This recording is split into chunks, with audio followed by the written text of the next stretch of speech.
So let's discuss the Wind Waker and the fan reaction to my reaction, or something like that. Anyway, I didn't think that highly of Ocarina back then, and felt very highly of Majora's Mask. At the time, Majora's Mask's effect on my perception of Zelda and games in general didn't factor into the Wind Waker, but we'll get to that another time. I played Majora a lot, but again, everyone wants to compare Wind Waker to the Ocarina of Time. You can do an entire article on the Zelda fan base, which I will do. Even factor into my Majora's Mask perception, or at least my friend's backlash to that game. So anyway, Majora's Mask is too similar to the Ocarina of Time. The Wind Waker is too different to the Ocarina of Time. These decisions fans have made about games have really affected the amount of enjoyment I've had with them, in addition to the direction Nintendo has given to the Zelda franchise, the 3D ones at least. Wind Waker had some of the funnest swordplay probably in any 3D Zelda game, and definitely pre-Wii. I'll talk about that later in another more in-depth review of the games. Probably spent too much time wasting just fighting the practice dummy with the fighting mentor in Wind Waker, as much as I did training in Shenmue, which just shows you how fun mundane things can be in that game. There's certain stuff they did and crafted really well in Wind Waker, and they should be applauded for that. I don't hear Matosa's talked a little bit about it, but I feel like it should be talked more among people. Can't think of a game where that's comparable with a counter system, but there's probably a lot of games like that. Probably even in action RPGs, which were a major influence to the 2D Zelda games. I'll explore in more and even detail later. There's a lot to say about game design with Zelda games, and it's very interesting to explore it with the 3D Zeldas. The Wind Waker was a mixed bag, but at least with my experience, that I should talk about in another review actually, because that's not how I felt about when it first came out. But I did enjoy the swordplay, but is that overall my opinion of it? I'll get to that later. Being the same or being different isn't what makes a game good. Being good is what makes a game good. I don't have a lot positive to say about the Wind Waker, unfortunately, from my first experience, because of my flawed perception thanks to fan feedback. Although I enjoy the heck out of Zelda fans due to their lack of fanaticism or lax approach, they don't seem to have an idea, at least from what I've seen. Maybe I don't talk to enough. They don't have a lot of ideas where Zelda can go, and it can be very interesting. They're a little bit, but it's probably because they're so relaxed. They don't. It's a stereotype, man. I'm trying to not get into that, and that's an entirely different article anyway. It's interesting, a lot of people consider Ocarina the best game of all time in many polls, but Majora is my favorite. It's Matthew Matosa's favorite, and a lot of people.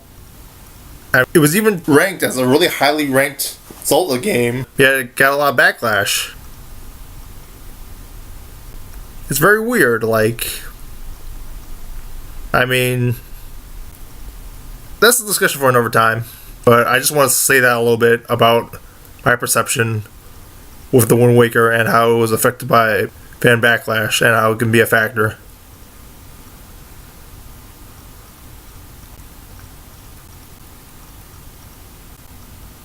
There's certain gameplay stuff that isn't explored and isn't talked about. And but then again, sometimes it's just good to enjoy a game because it's fun to play. And sometimes you know, and sometimes you don't. More times you do. I don't want to spoil too much about the other articles or videos I'm going to do, but Matthew Matosa's videos on the Wii Zeldas pretty much say that they weren't for him or weren't the best in his opinion. In contrast, I'll say a little bit about how, just a preview, I'm going to say that it was the opposite for my initial reactions for later videos. Nintendo is a business and a medium company. It doesn't mean you have to compensate one for the other.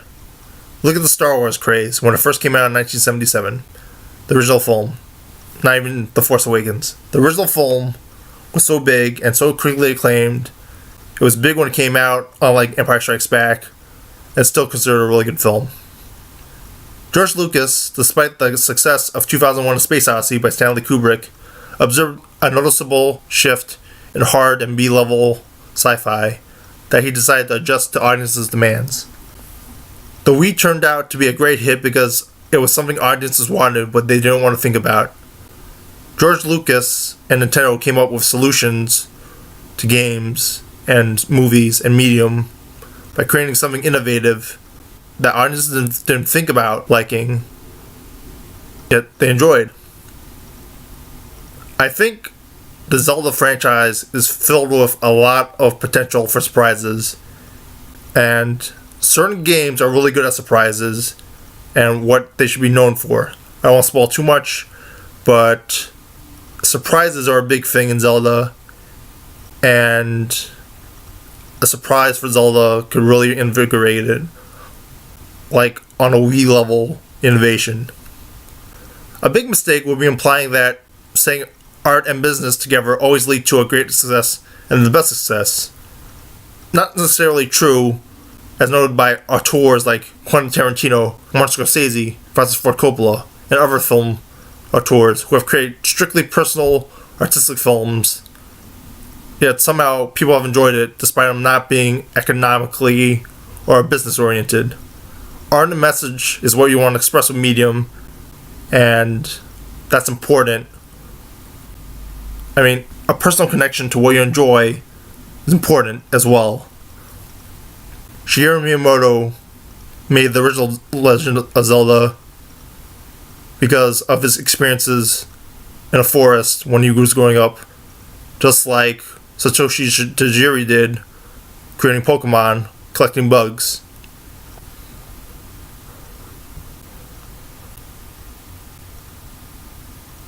However, it is Nintendo, so there is a business side.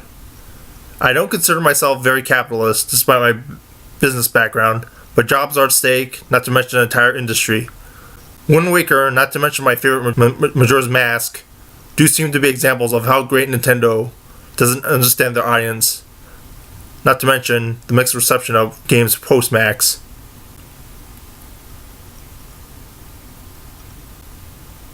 Sometimes, I'm not saying that this is about artists not understanding audiences, or business people not understanding audiences. Actually, I am sort of saying that. What was I saying? Like, it's very interesting, a study on how to create a good Zelda 3D game, and what people perceive. Sometimes you can't analyze what audiences want through what you like, and sometimes you can't do it through marketing testing and all that stuff. Sometimes it comes to creative solutions and not polling for deciding what audiences want in the form of medium, and providing a business product, as Nintendo is a bit of a business product and service company. Back to my gameplay experiences with the Wind Waker, I did play through the beginning, part of getting stuck in the ocean, as I assume a lot of people did. I believe Let's Playing wasn't as big on YouTube yet, so I was sort of stuck. It was difficult reading through the GameFAQ walkthroughs on where to go, and Twitch speedrunning wasn't big either. I had no pride, and whatever the opposite of pride is, for saying that I got stuck at that part of the Wind Waker, in addition to getting stuck in the remote missile rocket launcher part in Metal Gear Solid Twin Snakes. Yeah, it's pretty bad. And I don't know why this happened with the GameCube and other games. It was very weird. Twitching wasn't big, speedrunning wasn't big, the entire online watching videos of video gamers playing games wasn't big. And that was my first impression of Wind Waker. It was a fun game to play and combat with, and because of the backlash to the art direction, I didn't enjoy it as much as I did later on. And I don't know, it was more of my brother's console than my console. even though I did play some games on it because, I was around. I did enjoy Melee a lot, even though I was bad at that too. The GameCube and I have a bad history, really bad history. And it doesn't make my gaming experience bad, it just didn't.